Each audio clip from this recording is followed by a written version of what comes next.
Are you studying English like a 16-year-old school kid or learning English like an adult?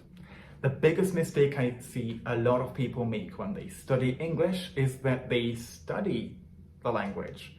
You've got to check in with yourself and see everything you do about your English fluency and check whether you're studying like a 16-year-old school kid or learning like a responsible adult. So in today's video, we'll be looking at the principles of learning English for fluency as opposed to studying English as a school subject. Hey English learners, my name is Csabi. Welcome to my channel, a channel for English learners like you who want to learn how to make more vocabulary memorable and speak English fluently, comfortably, and confidently with the help of listening and spoken interaction. And today I'm going to be asking you to look at a typical day of yours and what you do about your English fluency, especially when you're in contact with the language, because learning happens, neuroscientifically speaking, when you're making little connections in your brain.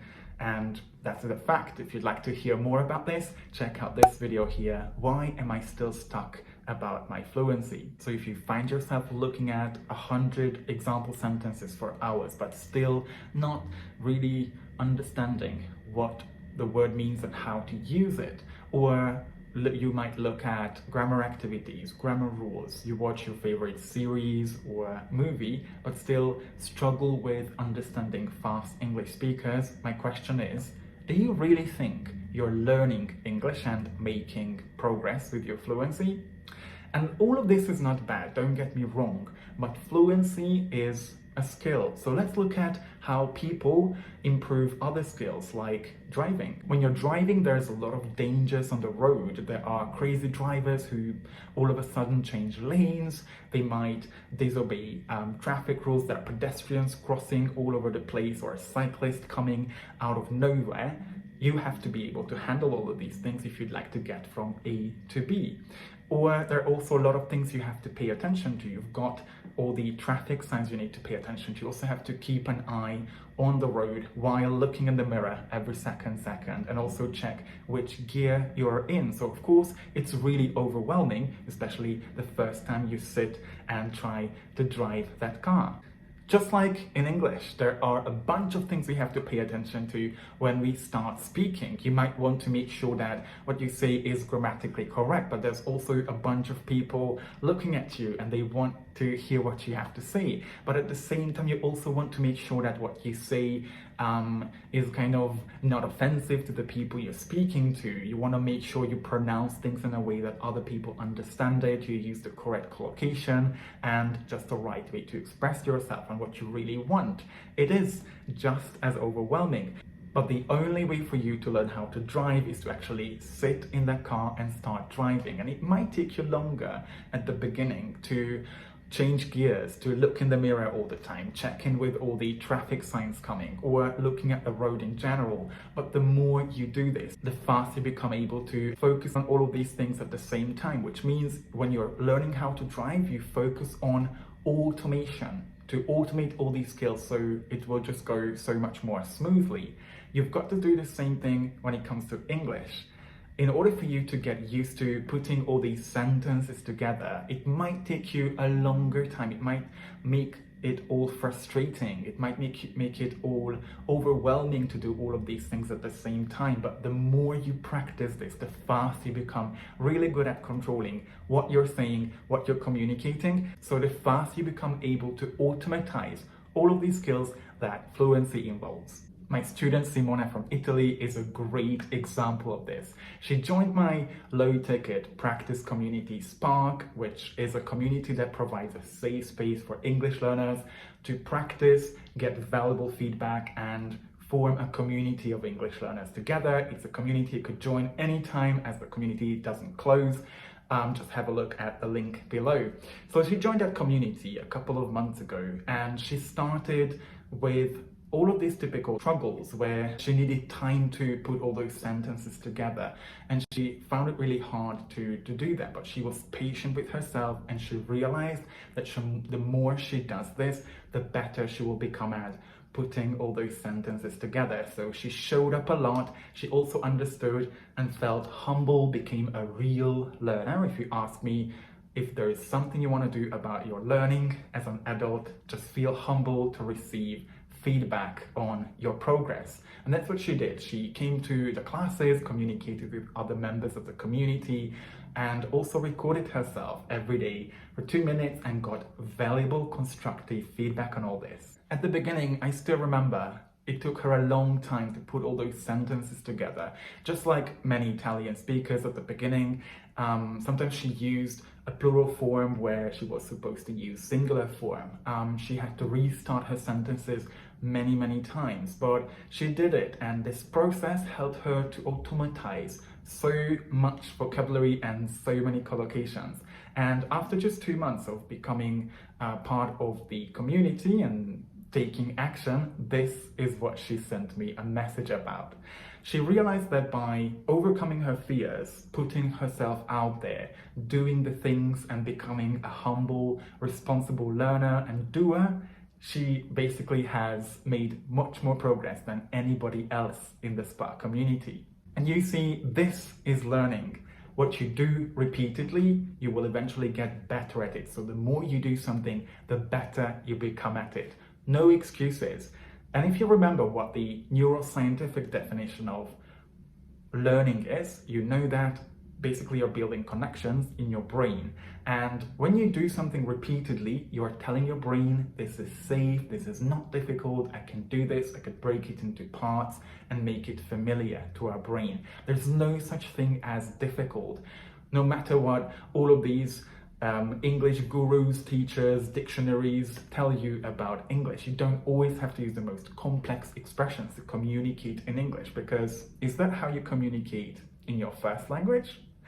So when you understand that there's nothing difficult, it's just challenging to help your brain get familiar with the situation. When you repeatedly do something, you're telling your brain that this is safe, this is the skill I want to build, and the more repeatedly you do things, the more little connections you create between your brain cells and the better you become at fluency.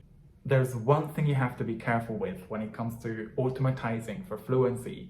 Have you got any expressions that no matter how many times you try to correct, you just use the same verb or the same preposition with, which is not grammatically correct, and you feel frustrated about this, even though you try as many times as you can, but somehow it just doesn't work?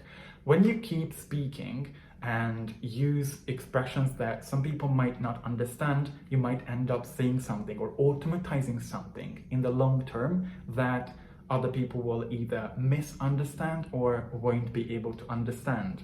I talk about more of this in this video as well. Always actively look out for high quality, constructive feedback, because the truth is, no matter how many times we try to do things, no matter how we try to repeat things over the time, to automatize things, if we don't know what to improve, we won't be able to improve. And that's where high quality, constructive feedback helps you. And it's not to be confused with corrections, which you might have experienced in the past. Let me know in the comments below, or simply send me an email if you'd like me to create a video explaining the differences between correction and feedback, and also their effects on your brain and which one actually helps you make more progress with your fluency. The second thing you can do is find ways to learn from context. Become this little researcher that takes the time and look at the analysis of verbs, prepositions, nouns, adjectives, which one works with which one, and that can also make sure that you say sentences without ever worrying about using the wrong word. And this method will also help you speak more fluently, because you don't have to think about every single word you are trying to use when you start speaking. But let's be honest, most people don't like feedback, and surprise, surprise, if you look around, most people aren't fluent in English either. When you understand that you don't know everything, you can't know everything, And in order for you to make real progress, you've got to show your flaws. You also have to be aware of your own weaknesses, because like it or not, you will always have weaknesses, things you're not really good at. And as soon as you start working on those skills you need to get better at the things you're not so good at, and accept the fact that you're a human being, you're not more or less than anybody else walking on this planet, only then will you be able to understand that high quality constructive feedback isn't criticism. It's not about correcting you or telling you what you have to do, pointing out all the mistakes you made. It's about giving you valuable advice on things you can change, tweak about the things you do about your fluency, and improve the way you express yourself so you can finally start seeing real improvement, make some real progress with your English, and see tangible results, and become that confident and fluent speaker who can finally walk into any conversation, talk about all kinds of topics, and express their emotions, their feelings, their opinions on things. If that's what you want to do, just keep on watching and following this account as well. You can subscribe to the channel right below as well.